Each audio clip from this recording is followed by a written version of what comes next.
నమస్తే, welcome to our channel. AP ఎన్నికల్లో రాజకీయం వేడెక్కింది. అధికార వైసీపీ టీడీపీ కూటమి ఎన్నికల్లో విస్తృతంగా ప్రచారం నిర్వహిస్తూ ఉండగా ఇకపై కాంగ్రెస్ కూడా లైవ్లోకి రానుంది. ప్రధానంగా ఏపీ పీసీసీ చీఫ్గా వైఎస్ షర్మిల బాధ్యతలు చేపట్టిన అనంతరం కాంగ్రెస్ను లైమ్లైట్లోకి తీసుకొచ్చే ప్రయత్నం చేస్తున్నారు. ఇప్పుడు ఏకంగా కడప పార్లమెంటు బరిలో నిలిచి వైసీపీ అధినేత ఏపీ సీఎం జగన్తో పాటు తమ్ముడు అవినాష్ రెడ్డికి చుక్కలు చూపించనున్నారు.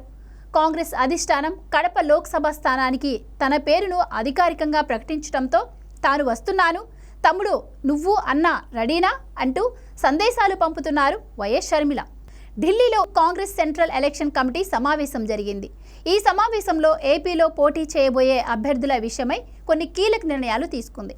కొన్ని లోక్సభ స్థానాలకు అభ్యర్థులను ఫైనల్ చేయగా తిరుపతి, నంద్యాల, అనంతపురం, గుంటూరు, విజయవాడ, అమలాపురం, కర్నూలు, అరకు స్థానాలను పార్టీ పెండింగ్లోనే పెట్టింది.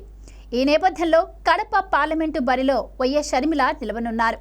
కమ్యూనిస్టులు, ఇతర ప్రతిపక్షాలకు సీట్ల కేటాయింపు నేపథ్యంలో కొన్ని స్థానాలను ఏపీ కాంగ్రెస్ పార్టీ పెండింగ్లో పెట్టింది.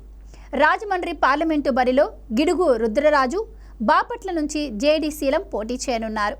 అయితే సీనియర్ నేత రఘువీరారెడ్డి మాత్రం ఈసారి ఎన్నికల్లో పోటీకి దూరంగా ఉంటున్నారు.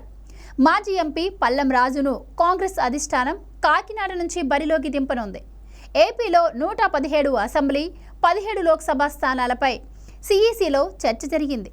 వీటిలో 58 అసెంబ్లీ, 8 లోక్సభ స్థానాలకు కాంగ్రెస్ పార్టీ పెండింగ్లో పెట్టింది. రాజమండ్రి లోక్సభ స్థానం నుంచి మాజీ పీసీసీ చీఫ్ గిడుగు రుద్రరాజు బరిలో దిగనున్నారు.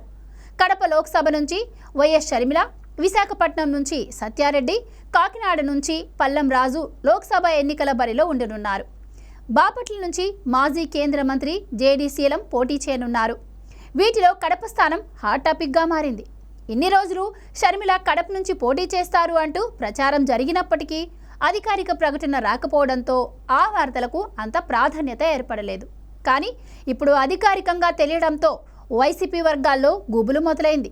కడప అంటే సీఎం జగన్ సొంత ఇలాఖా. అక్కడి నుంచి గత ఎన్నికల్లో ఆయన సోదరుడు వైఎస్ అవినాష్ రెడ్డి పోటీ చేసి విజయం సాధించారు. ఈసారి కూడా ఆయనే బరిలోకి దిగనున్నారు.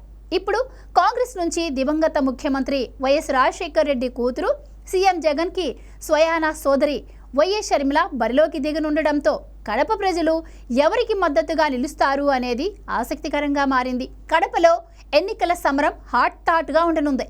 అక్క, తమ్ముడు పోటీ పడుతూ ఉండడంతో ఇక్కడ పోటీ రసవత్తరంగా మారనుంది. ఇక్కడ గెలుపు వైసీపీ అధినేత సీఎం జగన్మోహన్ రెడ్డికి, ఏపీ పీసీసీ చీఫ్ వైఎస్ షర్మిలకు కూడా ఛాలెంజింగ్గా మారనుంది.